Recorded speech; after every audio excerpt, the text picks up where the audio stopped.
শিক্ষার্থীরা কেমন আছো? আশা করছি ভালো আছো। আজকে এসএসসি আইসিটির এমন একটি গুরুত্বপূর্ণ ক্লাস নিয়ে এসেছি তোমাদের সামনে। যে প্রশ্নগুলো সচরাচর তোমরা যখন পরীক্ষায় দেখো, অর্থাৎ তৃতীয় অধ্যায়ের প্রশ্ন, তোমরা অনেক সময় সেগুলো আনসার করতে চাও না, কিন্তু এমন অনেক প্রশ্ন আছে যে দেখতে অনেক কঠিন মনে হলো, উত্তরটা কিন্তু অনেক সংক্ষিপ্ত। তাই সে ধরনের একটা প্রশ্ন আজকে তোমাদের নিয়ে এসেছি, যেটি 2024 সালে এসেছে তোমার সিলেক্ট করে। দেখো, তিনটি চিত্র তোমাকে দিয়েছে। দেওয়ার পরে আমি আগে বলেছি আমি শুধুমাত্র ওই প্রশ্নগুলো আলোচনা করি যেগুলো তোমাদের কাছে অনেক জটিল মনে হতে পারে সেগুলো। তো সেজন্য আজকে এখানে খ এবং গ প্রশ্নটা আমরা মূলত আলোচনা করছি। দুঃখিত, ঘ নম্বর প্রশ্নটা, এটা গ হবে না, গটা সহজ। তো দেখো, প্রথম যে প্রশ্নটা তোমাকে বলছে 3 + 3 + 3 = 11 কিভাবে সম্ভব ব্যাখ্যা করো। তো আমরা কি জানি, আমরা যদি দশমিক সংখ্যা পদ্ধতির কথা বলি বা দশমিক যোগের কথা বলি, আমরা যদি 3 + 3 + 3 সমান কত জানি? 9। তাহলে এটাকে আমরা দশমিক সংখ্যা বলতে পারবো। কারণ 3 + 3 + 3 এটা আমাদের দশমিক সংখ্যা, আমরা এটাকে সহজেই বলতে পারি। আচ্ছা, এখন এই দশমিকের 9 যদি দশমিক হয়, এই 9 এর অর্থাৎ দশমিক 9 সংখ্যাটির একটা কিন্তু বাইনারি মান রয়েছে। সেই বাইনারি মানটা কি আমি জাস্ট তোমরা যারা পারো না তাদের জন্য বলতে জিনিসটা করে দেখাচ্ছি। দেখো, আমরা যদি 9 থেকে দশমিক নিয়ে যাই, আমরা যদি 2 দ্বারা ভাগ করি, আর এখানে আমার ভাগ দেবো কত? 4 × 8, অর্থাৎ 1 থাকবে, 2 দ্বারা ভাগ করলে 2 × 4, 2 থাকবে, এখানে 0, 2 দ্বারা ভাগ করলে 2 × 2, অবশ্যই এখানে 0, আমি আবার 2 দ্বারা ভাগ করব, এখানে ভাগ যায় না, ভাগ যখন যাবে না এখানে 0 বসাবো, 1 থেকে নিয়ে নেব, তাহলে আমার মানটা হচ্ছে 1001। অর্থাৎ আমি যদি বলি 3 3 + 3 9 এর বাইনারি মানটা হচ্ছে কত? 10012। এটা হচ্ছে আমার কি বাইনারি মান। এবার আমি যদি এই বাইনারি মানটাকে যদি অক্টালে রূপান্তর করতে চাই, অক্টালে যদি আমি রূপান্তর করি, অক্টালে রূপান্তর করলে কত? আমার অক্টালের মান কত? 8। তাহলে 8 কে আমি যদি পাওয়ার 2 করি, কত করতে হবে? 3। অর্থাৎ আমাকে 3 বিট করে এটাকে কি করতে হবে? সাজাতে হবে। এখন আমার এখানে মূল সংখ্যা রয়েছে কয়টি? মূলত রয়েছে কিন্তু 4টি। তাহলে আমি যদি 3 বিট করে সাজাই, অর্থাৎ আমি ডান পাশ থেকে সাজিয়ে আসি, আমরা এখানে সংখ্যাটাকে আবার লিখি 1 0 0 1। আমরা যদি 3 বিট করে সাজাই, এখানে হবে 1 2 3, অর্থাৎ এই তিনটি। এখানে আমার 1 ছিল, শুধুমাত্র একটা 1, আমাকে দুটো শূন্য নিতে হবে যদি আমি 3 বিট করতে চাই। করলাম। তাহলে দেখো, এখানে 001 এর মান হচ্ছে 1, 0001 এর মান কত? 1। তার মানে কি সুতরাং কত? 9 10 সমান সমান যদি আমাদের যে মানটা হয় সেটাকে মূলত আমরা বলতে পারি কত? 112। তাহলে দেখো, তার মানে প্রশ্ন আমাকে যেটি বলেছে 3 3 3 9 যোগ করলে 11 সম্ভব কিনা তোমরা বলবা 11 সম্ভব। অবশ্যই সেটা কি সম্ভব? বাইনারিতে সম্ভব। অর্থাৎ বাইনারিতে 9 এর যে তিনটা 3 এর যোগফল যদি 9 হয়ে থাকে, সেটার যে বাইনারি মান সেটা যদি আমরা কি করি? অক্টালে রূপান্তর করি। এটা অক্টালে রূপান্তর করি, তাহলে কি সম্ভব? 11 সম্ভব।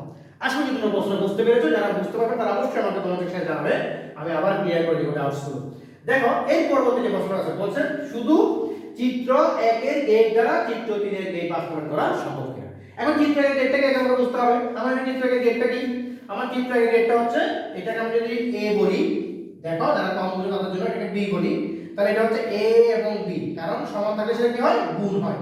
এবং গোল চিহ্ন আছে তবে নট, তার মানে এটা আমার কি গেট? NAND gate. এটা কি গেট? NAND gate. এটা আমার NAND গেট। ঠিক আছে? এখন বড় হাতের অক্ষরে যদি লিখি NAND গেট। অর্থাৎ চিত্র 1 হচ্ছে NAND গেট। তাহলে চিত্র 3 কি? চিত্র 3 হচ্ছে আমাদের XOR গেট। আমরা এটাকে যদি a এবং b বলি, আমার চিত্র 3 তে কি দাঁড়াচ্ছে? a XOR b। হ্যাঁ, এবং বাইরে কি আছে? 0। এটা বাঁকানো আছে, যে প্লাস হয়েছে এবং উপরে আমরা নট দিলাম। এই a XOR b এর কিন্তু একটা মান আছে, সেই মানটা কি? ab plus a not b not. আশা করি তোমরা এটা পারো। যারা এটা পারবে না, আমার এই বিষয়গুলো নিয়ে কিন্তু আগের ক্লাস রয়েছে পেজে, তোমরা অবশ্যই পেজে ক্লাসগুলো দেখলেই তোমরা কিন্তু এটা পেয়ে যাবে। তাহলে দেখো, এখন তাহলে কি দাঁড়াচ্ছে? এটি হচ্ছে XOR গেট। তাহলে আমরা এটা যদি লিখি, এটি হচ্ছে যে XOR গেট। হ্যাঁ, এটা হচ্ছে কি গেট? XOR gate. এবং দুঃখিত, XNOR গেট হবে, XNOR NOR, XNOR গেট। এবং এটা হচ্ছে NAND গেট। তার মানে দাঁড়াচ্ছে, দেখো, বইয়ের প্রশ্নকে অর্থাৎ বইয়ের পড়াকে কত সহজ করে তোমাকে সৃজনশীলে রূপান্তর করে দিয়েছে। এই জায়গাগুলো তোমরা কিন্তু একেবারে বুঝো না, এই জায়গাগুলোর মধ্যে অবশ্যই ক্লিয়ার থাকতে হবে। দেখো, তার মানে এখন আমার প্রশ্নটা দাঁড়াচ্ছে কি? আমি যদি প্রশ্নটাকে সংক্ষিপ্ত করে এখানে লিখি তোমাদের জন্য, সেটা হচ্ছে চিত্র 1 হচ্ছে NAND গেট, অর্থাৎ প্রশ্নটার উত্তর হচ্ছে এরকম: NAND গেট দ্বারা নর গেটকে কি করো, x নর গেটকে বাস্তবায়ন করো। ক্লিয়ার? তাহলে আমার প্রশ্নটা একেবারে দেখো, এই পড়াটা কিন্তু হুবহু কিন্তু টেক্সট বইয়ের মধ্যে আছে, কিন্তু এতগুলো চিত্র দেওয়ার কারণে তোমরা অনেকে প্রশ্নটাকে টাচ করবে না, যারা পারবে তারা অবশ্যই টাচ করবে।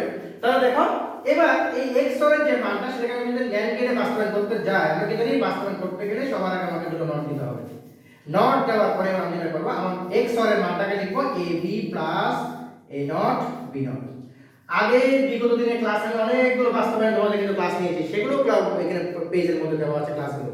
তাহলে ন্যান্ড গেট মানে কি, যারা কম পারো তাদের জন্য ন্যান্ড গেট মানে হচ্ছে কি নট প্লাস এন্ড, অর্থাৎ আমাকে এই জিনিসটাকে এমন ভাবে বাস্তবায়ন করতে হবে, অতটুকু পর্যন্ত করতে হবে যেখানে আমার ক্লাসে কোনো অস্তিত্ব থাকবে না, শুধু কি থাকবে নট এবং এন্ড, কারণ এন্ড হচ্ছে গুণ, নট হচ্ছে পূরক। তাহলে আমার পূরক তো অলরেডি আছে, তাহলে আমাকে এই যোগটাকে শেষ করে ফেলতে হবে। আর আমরা কি জানি ডি মর্গান উপপাদ্য অনুযায়ী একটি নটকে ভাঙলে কি হয়ে যায়, যোগ থাকে সেটা গুণ হয়ে যায়। তাহলে কি হয়ে যাবে a b not into a not b not not, উপরে আমার আরেকটি নট রয়ে গেছে, সেই নটটি লিখে দিলাম। দেখো এইটুকুতে আমার প্রশ্ন শেষ। এখন অনেক প্রশ্ন হলো এইটুকু শেষ কেন শেষ, কারণ দেখো এবার লক্ষ্য করে দেখো ন্যান্ড গেট মানে নট, অনেকগুলো নট আছে এবং এন্ড, এবং এখানে গুণ আছে, এই ও বির সাথে গুণ আকারে আছে, এই নটের সাথে ও বি নট গুণ আকারে আছে, এবং এই দুটোর মধ্যে কি আছে গুণ আকারে আছে, অর্থাৎ আমার এখানে কাজ শেষ। এবার এই জিনিসটাকে আমি চিত্রাঙ্কন করলে আমার কিন্তু কি হয়ে যাবে, আমার প্রশ্নটার উত্তর শেষ। তাহলে চিন্তা করে দেখো এই প্রশ্নটা আনসার করতে তোমার 15 থেকে 20 মিনিটের বেশি লাগার কথা নয়, কিন্তু তোমার 30 মিনিট সময় রয়েছে একটা প্রশ্ন করতে। এবার আমরা চিত্র আঁকবো, চিত্রটা যদি আমরা আগে আমরা কি করব, আমরা একটা এ নট নিব, এটাকে বিভিন্ন ভাবে আমরা আঁকতে পারি, তোমাদের জন্য সহজ করে যদি আমরা আঁকি, সহজ করে আঁকলে আমরা যদি বলি একটা এ নিব, আমরা একটা এ নট নিব, এটা সবচেয়ে সহজ, তোমাদের যেহেতু সেভাবে তোমরা আঁকবা। একটা বি নেব, যদি আমার এখানে এ কোনো কাজ নেই, একটা বি নট নিলাম। এবার প্রথমটা হচ্ছে কি, প্রথমটা হচ্ছে কি আমার একটা এ নট এবং বি নট, তাহলে একটা এ নট এবং বি নট আমরা নিব। ও এখানে শুধু এ বি আছে, লাগবে আমাদের একটা এ নট থেকে নিলাম, একটা বি নট থেকে নিলাম, এই দুইজন গুণ আকারে আছে, আমি গুণ করলাম। হ্যাঁ দুঃখিত, প্রথমে আমার কিন্তু এ বিটা বের করতে হবে, আমি একটু দুঃখিত। দেখো প্রথমে আমরা একটা সিঙ্গেল এ থেকে নিলাম, একটা শুধু বি থেকে নিলাম, ওরা গুণ আকারে আছে, গুণ করলাম, ওদের উপরে নট আছে, তাহলে আমি এখানে গুণ না দিয়ে একটা নট দিলাম। এবার এখানে সেটা গুণ আকারে আছে, এটা পরের ফাংশন, আমরা এখানে চলে যাই, এ নট বি নট, তাহলে আমার কাছে এ নট আছে, একটা এ নট এবং একটা বি নট দিলাম, ওরা দুজন গুণ আকারে আছে, গুণ করলাম, দুজনকে গুণ করলাম, ওদের উপরে একটা নট আছে, তাহলে আমরা বের করার সময় একটা নট বের করলাম। এবার ওরা দুজন অর্থাৎ এ আর এ এর কি আছে, গুণ আকারে আছে, তাহলে এবার দুজনকে গুণ করলাম। হ্যাঁ গুণ করলাম, সরাসরি আমরা এভাবে না, সুন্দর না থাকলে আমরা এভাবে করতে পারি, আর একটু সুন্দর করার জন্য আমরা এভাবে করতে পারি, দেন গুণ করলাম। এবার দেখো এই দুইজন গুণ হয়ে বের হওয়ার সময় ওদের উপরে কি আছে, একটা নট আছে, এবার একটা নট দিলাম। একদম সিম্পল, যারা বুঝছো না তাদের জন্য আবারও বলছি, প্রথমে একটা সিঙ্গেল এ থেকে নিলাম, দেখো এখানে এরোটা দেখো সিঙ্গেল এ থেকে বের হয়েছে, একটা সিঙ্গেল বি থেকে নিলাম, বের হয়েছে, এবং সমান করে দিলাম, কারণ সমান মানে হচ্ছে গুণ।